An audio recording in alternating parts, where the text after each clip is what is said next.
हल्द्वानी के बुद्ध पार्क में इकट्ठे हुए तमाम सामाजिक और राजनीतिक संगठनों ने एक मंच पर आकर सद्भावना सम्मेलन का आयोजन किया। इस मौके पर भाजपा सरकार की नीतियों एजेंडों के साथ देश में नफरत का माहौल पैदा करने की तमाम वजहों को गिनाते हुए सरकार को आड़े हाथों लिया।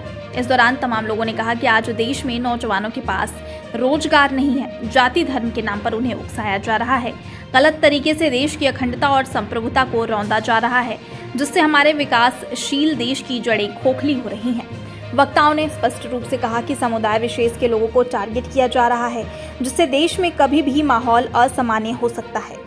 जबकि लोग अब इन बातों को भूल आगे बढ़ने की चाह रखते हैं, लेकिन कुछ लोगों द्वारा समाज को बरगलाने का प्रयास किया जा रहा है। शिक्षा, रोजगार, चिकित्सा जैसी मूलभूत समस्याओं को न देखते हुए केवल वोट खींचने के लिए असली मुद्दों को दबाया जा रहा है। वहीं जांच कराने का बहाना कर दोषियों को संरक्षण दिया जा रहा है। माहौल इतना भयग्रस्त है कि कोई बोलना लिखना भी चाहे तो उस पर गलत मुकदमे लगाकर सलाखों के पीछे डाल दिया जा रहा है।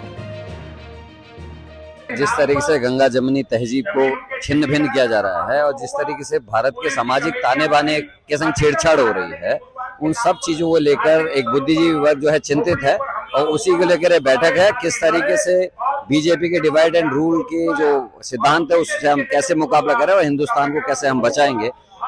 भारत के संविधान को जो खतरा है उसकी आहट आने लगी है। जिस तरीके से इस समय सरकार चल रही है, चाहे वो हमारे जंगल से जुड़े हुए वनाधिकार कानूनों के साथ छेड़छाड़ है, चाहे वो गरीबों को बेघर करने की इनकी साजिशें रही हो, चाहे वो अंकिता मर्डर केस में वीआईपी को बचाने का मामला रहा हो, चाहे भर्ती घोटाले हो रहे हो, ये सभी हम सबके लिए चिंता का विषय है। और जिस तरीके से खास कम्युनिटी को एक एक करके टारगेट किया जा रहा है, पहले मदरसे फिर मज़ारें, अब दूसरी मुद्दे, तो उन सारी चीजों को देखकर ये चिंतन आज है और इसमें जो कुछ भी निचोड़ निकलेगा उसके हिसाब से हम आगे को अपना पॉलिटिकल एजेंडा करेंगे। भारतीय जनता पार्टी अगर देश की सरकार पे राज कर रही है, प्रदेश में मात्र धार्मिक उन्माद फैला के नफरत का वातावरण पैदा करके, इसमें यहाँ के स्थानीय चैनल, राष्ट्रीय मीडिया का बहुत बड़ा योगदान है। और भारत जो अनेकताओं में एकता के लिए जाना जाता था, विविधता के लिए जाना जाता था, गुलदस्ता था, गंगा जमुनी तहजीब का जो देश था, आज उस तहजीब को, जो हमारी परंपराएं हैं, जो आपसी प्यार भाईचारा है,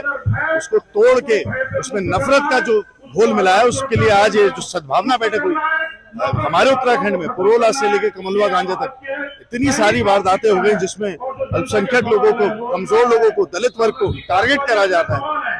और ये चाहे हमारा सनातन धर्म हो या राजधर्म, ये हमेशा ये कहता है जो संख्या में कम हो उनकी रक्षा और सुरक्षा करना हमारा प्रथम दायित्व है और संविधान में भी उनकी रक्षा है। संविधान को तोड़ना, इस देश में नफरत फैलाने का कार्य भारतीय जनता पार्टी कर रही है। उसके विरुद्ध आज सारे लोग यहाँ पे एक सहमति के साथ एक छत के नीचे ये ललकार कर रहे हैं कि हम लोग एक होने को तैयार हैं और भारतीय जनता पार्टी की सरकार को उखाड़ फेंकने के लिए। सद्भावना सम्मेलन है। राज्य के भीतर जो भी लोकतांत्रिक, प्रगतिशील, वामपंथी, अमन पसंद लोग हैं, संगठन है, पार्टीज हैं, वो ये चाहती हैं कि इस प्रदेश के भीतर जिस तरह से सांप्रदायिक उन्माद और नफरत फैलाने की कोशिश सत्ता के समर्थन से कुछ तमाम संगठन कर रहे हैं, उनके खिलाफ कानूनी रूप से कार्रवाई हो।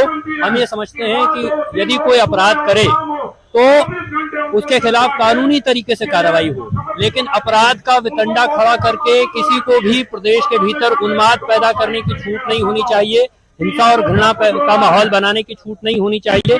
इस बात को हम कहना चाहते हैं। इस पूरे प्रदेश में लोग सद्भावना के साथ रहें, हर कम्युनिटी सद्भावना की बात करे। नफरत का जो व्यापार शुरू कर दिया है उसकी जगह पर मोहब्बत की दुकान खुले, ये इस सद्भावना सम्मेलन का मुख्य उद्देश्य है। जैसा कि आप जानते हैं कि पिछले दिनों इस पूरे प्रदेश में नफरत के लिए छोटे छोटे बहाने ढूंढे जा रहे हैं, बिल्कुल फर्जी ढंग से मामले बढ़ाए जा रहे हैं, बताया जा रहा है कुछ और निकल रहा है कुछ। इन सब को तोड़ के लिए हम चाहते हैं कि जन सामान्य लोग समझें कि ये सत्ता की साजिश है। सत्ता जो है ये इस तरह के नफरती एजेंडे को चला करके अपनी सत्ता को बनाए रखना चाहती है। इस नफरती के आधार पर जो सत्ता चल रही है वो किसी तरह से स्वीकार नहीं है।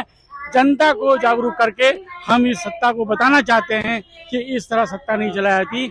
मुल्क में सबसे बड़ी इम्पोर्टेंट बात है कि देश में एकता जरूरी है और ये जो सारी बातें हैं, नफरतें हैं, ये देश को तोड़ने वाली बातें हैं। मैं आपको बताना चाहता हूँ कि विकास की बात करते हैं। विकास जब तक नहीं हो सकता जब तक एकता नहीं होगी, राष्ट्रीय एकता नहीं होगी, सभी कौमों में धर्मों में एकता नहीं होगी तो विकास नहीं हो पाएगा। इसलिए पहली जरूरत है कि हम राष्ट्रीय एकता की बात करें, तभी हो पाएगा।